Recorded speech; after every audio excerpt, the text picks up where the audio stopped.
వీళ్ళు మా పేరెంట్స్ అండి. మా మమ్మీ చనిపోయిన 20 డేస్కి మా డాడీ కూడా చనిపోయాడు. ఇద్దరు ఎంత తిట్టుకున్నా ఏం చేసుకున్నా ఒకరినొకరు ఒకరు ఉండలేకపోతుండేనండి.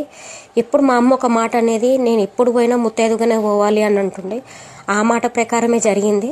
మా డాడీ కూడా మా అమ్మను వదిలి అస్సలు పోయేవారండి. ఆయన కూడా 20 డేస్లోనే అమ్మ చనిపోయాక ఆయన కూడా చనిపోయాడు.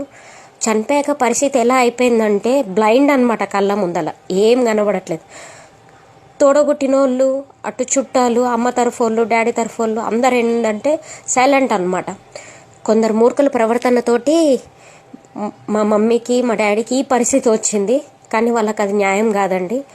పోనీ చుట్టూ చూస్తున్న వాళ్ళు కూడా అడగలేదండి ఎవ్వరు ఏంది ఏమైందని. ఎందుకంటే అడగాలనిపించలేనట్టుంది. కానీ మా మమ్మీ మా డాడీ మంచి చెడు కార్యక్రమాలలో ముందుండేవాళ్ళు. ఇక లాస్ట్ వాళ్ళ వరకు వచ్చేసరికి అందరూ వదిలేశారు. ఏం చేస్తాం, అంత నా కర్మ అనుకోవాలి. ఇంకొకటి, నేను మా మమ్మీ మా డాడీ దినాలలో దిగిన ఫోటోలు కూడా వాళ్ళకి ఒక రకంగా అనిపించాయంట. ఇవేమన్నా పెళ్ళ శుభకార్యమా అని.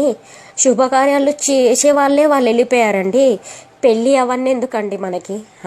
మనం జన్మనిచ్చిన వాళ్ళు ఒకరు కాదు ఇద్దరు ఒకేసారి పోయాక వాళ్ళ గుర్తులుగా దిగానండి నేను. ఎవరికి నచ్చకపోయినా నాకు ఏం పడదండి. ఎందుకంటే నన్ను అర్థం చేసుకున్న మా హస్బెండ్ ఉన్నారు.